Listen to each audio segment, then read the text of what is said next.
अगर आप हज 2026 के लिए अप्लाई कर चुके हैं और आपके जहन में ये सवाल घूम रहा है कि मेरा वीज़ा लगा है या नहीं, मेरा बायोमेट्रिक हुआ या नहीं हुआ, और अगर हो गया तो क्या बना, और अगर बैंक या मिनिस्ट्री की तरफ से आपको कोई कॉल आ जाए तो उस सूरत में क्या करना है, तो आज की वीडियो आपके लिए इंतहाई अहम है। क्योंकि इस वीडियो में हम आपको सादा और वाज़ेह अंदाज में बताएंगे कि इस वक्त हज 2026 की असल सूरत हाल क्या है, किसका वीज़ा लग चुका है, किसका बाकी है, और अगर आपको मिनिस्ट्री या बैंक की तरफ से कॉल आए तो किस सूरत में कौन सी मालूमात देनी है और कौन सी मालूमात हरगिज नहीं देनी। लिहाजा वीडियो को आखिर तक जरूर देखिए, क्योंकि एक छोटी सी गलती भी आपके हज प्रोसेस को मुतासिर कर सकती है। अस्सलाम वालेकुम, this is Anees and you are watching my channel. सबसे पहले तो बायोमेट्रिक की बात कर लेते हैं। तो अल्हम्दुलिल्लाह तकरीबन तमाम हुज्जाज का बायोमेट्रिक प्रोसेस मुकम्मल हो चुका है, चाहे वो सऊदी वीज़ा बायो ऐप के जरिए हो या ताशीर ऑफिस जाकर हो। जिन अफराद को मेडिकल इश्यूज थे उनके केसेस भी एक्सेप्शन के साथ मुकम्मल किए जा रहे हैं, और बहुत कम तादाद में लोग रह गए हैं जिनका अभी तक बायोमेट्रिक प्रोसेस मुकम्मल नहीं हुआ। ओवरसीज पाकिस्तानियों की अगर हम बात करें तो बड़ी तादाद में कामयाबी के साथ वो भी अपना प्रोसेस मुकम्मल कर चुके हैं।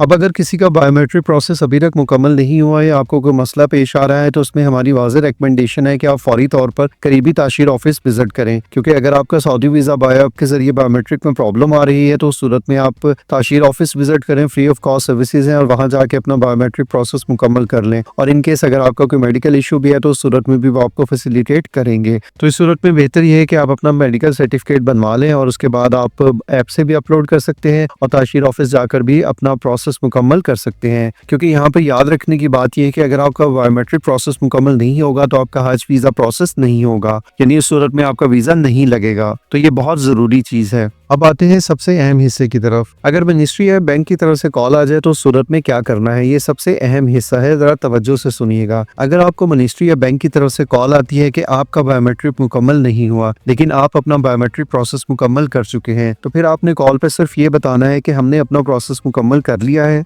हमारे पास ईमेल आ चुकी है, और अगर आपने अपना बायोमेट्रिक ताशीर ऑफिस से मुकम्मल करवाया है तो उस सूरत में आप बताएंगे कि हमारे पास ताशीर ऑफिस की स्लिप मौजूद है। इससे ज्यादा मालूमात फोन पर देने की जरूरत नहीं है। अगर आपसे कोई इन्फॉर्मेशन मांगी जाए या आपसे डॉक्यूमेंट मांगे जाए तो उस सूरत में आप या तो मुतलका बैंक को विजिट कर लें और बैंक में जाकर वो डॉक्यूमेंट जमा करवा दें। और अगर मिनिस्ट्री की तरफ से ऐसी कोई रिक्वायरमेंट है, अव्वल तो ऐसी कोई रिक्वायरमेंट होती नहीं है, लेकिन अगर वो आपसे कहीं भी तो फिर आपके पास जो ताशीर ऑफिस की स्लिप है सिर्फ वो भेज सकते हैं।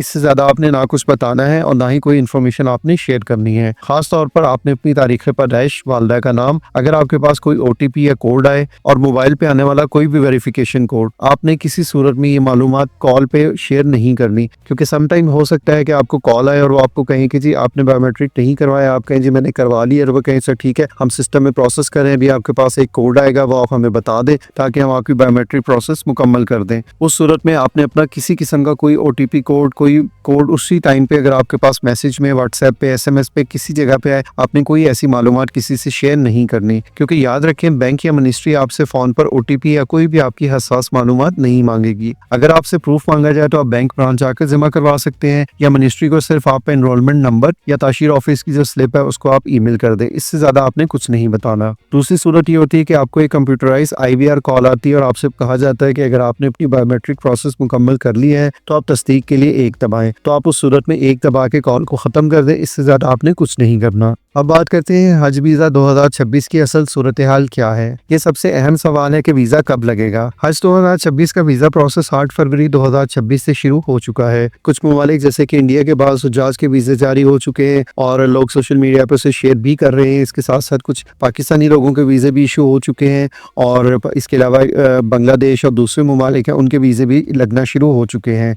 लेकिन अगर आपका अभी तक वीज़ा नहीं लगा तो आपने इसमें परेशान नहीं होना, क्योंकि वीज़ा प्रोसेस 20 मार्च तक जारी रहेगा। तो ये तकरीबन 1 महीने का टाइम है, और इस 1 महीने में कभी भी आपका वीज़ा लग सकता है। तो जब आपकी बारी आएगी तो आपका वीज़ा भी जारी हो जाएगा। तब आपने वीज़े के बारे में नहीं सोचना और इस सूरत में परेशान होने की भी ज़रूरत नहीं है, क्योंकि अगर आपका बायोमेट्रिक मुकम्मल हो चुका है तो आपका काम ख़त्म है। अब आपने सिर्फ इंतज़ार करना है। इसके अलावा अगर आप ऑनलाइन वीज़ा चेक करने का मुकम्मल तरीका देखना चाहते हैं तो हम अपनी पिछली वीडियो में स्टेप बाय स्टेप बता चुके हैं। उसका लिंक भी डिस्क्रिप्शन में मौजूद है, और वीडियो में भी उसका लिंक आपको मिल जाएगा। आप उस पर क्लिक करके उस वीडियो में जाके भी चेक कर सकते हैं अपनी तसल्ली के लिए। चलिए जी, अब आपका बायोमेट्रिक भी मुकम्मल हो गया, आपका काम खत्म हो गया, तो अब क्या करें। तो अब करना ये है कि आपने हज की तैयारी शुरू करनी है, जो कि सबसे अहम चीज़ है। हर किस्म की परेशानी को छोड़ दें और तैयारी पे फोकस करें। रोज़ाना 30 से 40 मिनट की वॉक आप लाजमी शुरू करें। दरूद शरीफ की कसरत रखें, हज की दुआएं याद करें, हज के मनासिक को सीखें और हज को मुकम्मल तरीके से समझें और सीखें कि क्या क्या मनासिक हैं, किस दिन क्या करना है और कैसे होगा। ये सारी डिटेल स्टेप बाय स्टेप आपको